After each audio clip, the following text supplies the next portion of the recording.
بسم اللہ الرحمن الرحیم۔ الصلاۃ والسلام علیک یا سیدی یا رسول اللہ وعلی آلک و اصحابک یا نور اللہ، اللہم صلی علی محمد و آل محمد۔ اللہ تعالیٰ کا کروڑہ احسان ہے کہ اس نے ہمیں درود پاک پڑھنے والا بنایا، درود پاک کی دعوت دینے والا بنایا، اور آپ سب نے بھی کوشش کرنی ہے کہ سب کو درود پاک پڑھنے کی طرف لگائیں، آپ کے جو بھی اپنے ہیں، اور محبت سے پڑھنے کے لیے بولیں۔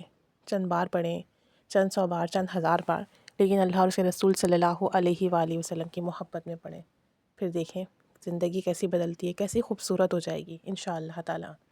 ایک صاحب بتاتے ہیں کہ میرے ایک دوست حج اور عمرے کی سعادت سے واپس لوٹے، تو میں ان سے ملاقات کے لیے گیا کہ انہیں مبارکباد دوں۔ اب جب میں ان کے پاس گیا، ان سے ملاقات کی، ہم گفتگو کرنے لگے، تو وہ درود پاک کی برکات کے بارے میں کہنے لگے کہ میں آپ کو ایک واقعہ بتانا چاہتا ہوں۔ میں نے کہا جی ضرور بتائیں۔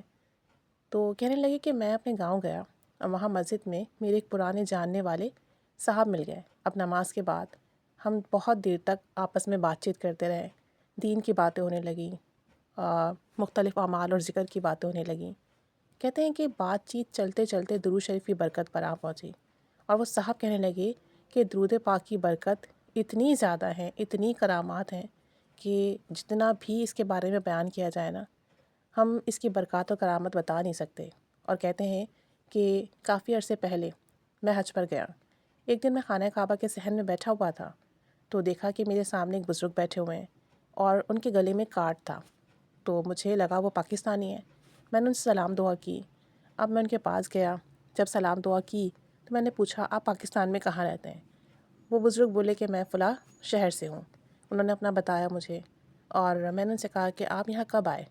تو ان بزرگ نے ایک سانس لی اور کہا کہ مجھے تو یہاں 22 سال ہو گئے آتے ہوئے، اور میں ہر سال یہاں پر حج کرنے آتا ہوں۔ تو کہتے ہیں کہ میں یہ سن کر بہت حیران ہوا، 22 سال سے مسلسل حج کر رہے ہیں، یہ بہت بڑی بات ہے، بہت بڑی بات ہے۔ تو کہتے ہیں کہ مجھے بہت خوشی ہوئی۔ میں نے کہا ماشاء اللہ آپ 22 سال سے حج کر رہے ہیں، کتنی بڑی سعادت کی بات ہے۔ کہنے لگے کہ میرا ایک بیٹا ہے اور وہ مزدوری کرتا ہے اور میں بھی مزدوری کرتا ہوں۔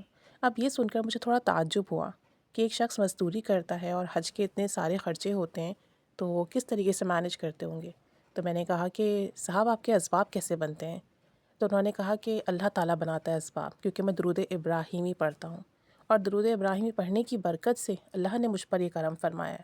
اور اس طرح جب میں نے کہ درود ابراہیمی پڑھنا شروع کیا تو میں نے اللہ تعالیٰ سے رو رو کر دعا مانگی کہ یا اللہ مجھے اپنے گھر کا دیدار نصیب فرما۔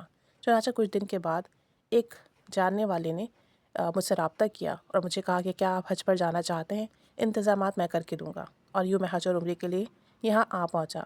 کہتے ہیں یہ پہلی مرتبہ میرا حج تھا۔ یہاں آ کر میں نے غلاف کعبہ پکڑ کر رو رو کر پھر یہی دعا مانگی کہ اللہ مجھے ہر سال یہاں آنے کی سعادت نصیب فرما۔ کہتے ہیں کہ کیونکہ میں یہاں آ کر بہت خوش ہوتا ہوں اور در کعبہ پر قبولیت کے دروازے کھل جاتے ہیں، سو میری اس دعا کو بھی قبول کیا گیا الحمدللہ۔ اور آج تقریباً 22 سال ہو گئے ہیں، اور میں یہاں ہر سال حج کرنے آتا ہوں، عمرہ کرنے آتا ہوں الحمدللہ۔ اور یہ ساری برکات درود پاک کی ہیں کہ میں نے حضور صلی اللہ علیہ وآلہ وسلم پر درود و سلام بھیجا، ان سے نظر کرم کی درخواست کی اور انہوں نے نظر کرم فرمائی، اور مجھے ہر سال اپنے در پر بلانے کا شرف عطا کیا الحمدللہ۔ کہتے ہیں کہ مجھے تعجب بھی تھی، حیرانگی بھی تھی، اور خوشی بھی بہت زیادہ تھی۔ میں نے ان کی بات سن کر کہا کہ درود ابراہیمی کا کوئی اور خاص راز ہو، کوئی ایسی نایاب بات ہو جو آپ نے محسوس کی ہو تو مجھے بتائیں۔ وہ بزرگ کہنے لگے کہ ایک اور خاص بات ہے جو میں بتانا تو نہیں چاہتا، لیکن اب آپ چونکہ حرم شریف میں موجود ہیں، میں بھی یہاں بیٹھا ہوا تو چھپانا مناسب نہیں ہے۔ تو کہتے ہیں 22 سال ہو گئے مجھے حرم شریف میں آتے ہوئے، اور ہر سال جب خانہ کعبہ آتا تو خانہ کعبہ کے دروازے کے سامنے بیٹھ کر اللہ تعالیٰ سے دعا مانگتا تھا کہ اللہ مجھے اپنے گھر میں داخل ہونے کی بھی توفیق دے۔ یعنی ایک تو حرم شریف میں حج اور عمرے کی دعا کی، وہ قبول ہوئی، اب خانہ کعبہ کے اندر جانے کے لیے بھی یہ دعا مانگ رہے ہیں۔ تو کہتے ہیں کہ میں ہر دفعہ اللہ تعالیٰ سے یہی دعا مانگتا کہ دروازہ بھی کبھی میرے لیے کھلے، اور ہر سال اسی طرح کعبے کے سامنے بیٹھ کر درود ابراہیمی پڑھتا، یہی دعا مانگتا، دروازے کو ٹکٹکی باندھ کر دیکھتا رہتا، گھنٹوں دیکھتا رہتا، پھر جب تھک جاتا تو واپس اپنے کمرے میں آ جاتا۔ کہتے ہیں لیکن دل کی حسرت دل میں ہی رہ جاتی۔ پھر ایک سال ایسا ہوا کہ میں حج پر آیا اور کعبے کے سامنے بیٹھا درود ابراہیمی پڑھ رہا تھا، تو یہ جنرل ضیاء الحق کا دور تھا۔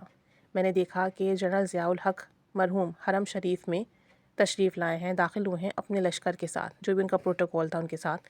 اور ان کے لیے کعبہ شریف کا دروازہ کھول دیا جاتا ہے۔ تو دروازہ کھلا تو جنرل صاحب اندر داخل ہو گئے، پھر کچھ دیر بعد باہر آئے تو دروازہ بند کر دیا گیا۔ میں وہیں بیٹھا یہ سب دیکھ رہا تھا۔ میں نے رونا شروع کر دیا کہ یا اللہ، نہ میں کوئی بادشاہ ہوں نہ ہی جنرل ہوں، اور یہ لوگ میرے لیے کعبے کا دروازہ کیوں کر کھولیں گے؟ اب تو نے ہی مجھ پر کرم کرنا ہے، جس طرح مرضی چاہے خانہ کعبہ کے اندر حاضری نصیب فرما دے۔ چنانچہ 3-4 دن میں اسی طرح درود ابراہیمی پڑھ کر کعبے کے سامنے دعا مانگتا رہا۔ چوتھے دن حسب معمول اسی طرح بیٹھا ہوا تھا اور ٹکٹکی باندھ کر خانہ کعبہ کے دروازے کو دیکھ رہا تھا۔ اتنے میں ایک عربی بھاگتا بھاگتا میرے پاس آیا اور مجھے پکڑ کر کہنے لگا، تم کدھر تھے؟ میں 3 دن سے تمہیں ڈھونڈ رہا ہوں۔ میں نے پوچھا، آپ کیوں مجھے ڈھونڈ رہے ہیں؟ تو وہ عربی کہنے لگا، مجھے خواب میں نبی کریم صلی اللہ علیہ وآلہ وسلم کی زیارت ہوئی ہے، اور آپ صلی اللہ علیہ وآلہ وسلم نے حکم فرما دیا ہے کہ فلاں بندہ فلاں جگہ بیٹھتا ہے، اس کے پاس جاؤ اور اس کے لیے خانہ کعبے کا دروازہ کھولو اور اسے اندر داخل فرماؤ۔ لہٰذا اب آپ میرے ساتھ چلو، میں آپ کو کعبہ شریف میں داخل کرواتا ہوں۔ چنانچہ میں اس کے ساتھ چلا۔ میری آنکھوں میں آنسو مڈ آئے اور زبان پر شکرانہ تھا، اور آنسو تھے کہ رکتے نہ تھے۔ اس عربی نے دروازہ کھلوایا اور کہنے لگا، آپ کے پاس 45 منٹ ہیں، 45 منٹ بعد ہم آپ کو باہر لے آئیں گے اور دروازہ بند کر دیں گے، لہٰذا اندر داخل ہو اور شکر عبادت بجا لائیں۔ یہ وہ خاص بات ہے جو درود ابراہیمی کی برکت سے مجھے نصیب ہوئی، اور واقعی آپ سوچیں، ایک عام بندی کے لیے خانہ کعبہ کا دروازہ کھلنا، 45 منٹ وہاں بیٹھ کر نوافل ذکر و اذکار کی توفیق ملنا، یہ کوئی معمولی بات نہیں ہے۔ کہتے ہیں اس واقعے کے بعد سے لے کر آج تک میں نے کبھی بھی درود ابراہیمی پڑھنا نہیں چھوڑا، اور یہ درود ابراہیمی کی برکت ہی ہے کہ اللہ پاک نے مجھے ہر سال حج اور عمرے کی سعادت نصیب فرمائی۔ کتنے خوش قسمت ہیں یہ صاحب، ایک تو درود ابراہیمی پڑھتے ہیں، اور درود ابراہیمی پڑھ کے اپنے لیے کچھ نہیں مانگ رہے، مطلب مزدور ہیں، فائنینشیل کرائسز ہوں گے، آپ دیکھیں ہر انسان کی زندگی میں فائنینشیل کرائسز ہیں، ساتھ ساتھ ہیلتھ ایشوز ہیں، ریلیشنز کے پرابلمس ہیں، 100 ایشوز ہیں، لیکن انہوں نے کبھی بھی درود شریف پڑھ کے سب مانگا ہی نہیں۔ درود شریف پڑھ کے اللہ کے گھر کی زیارت مانگتے رہے، اللہ نے قبول فرمائی۔ وہاں بیٹھ کے اللہ کے گھر میں داخل ہونے کی دعا مانگتے رہے، وہ بھی قبول فرمائی۔ تو جب ایک شخص محبت سے پڑھ رہا ہو، اللہ کے لیے پڑھ رہا ہو، اور اسے طلب ہو اس چیز کی، تڑپ ہو اس چیز کی، تو سوچیں اس کے درود پاک میں کیسی تاثیر ہوگی۔ اللہ تعالی ہم سب کو بھی اہل محب میں شامل فرما لے اور درود پاک محبت سے پڑھنے والا بنائے، آمین۔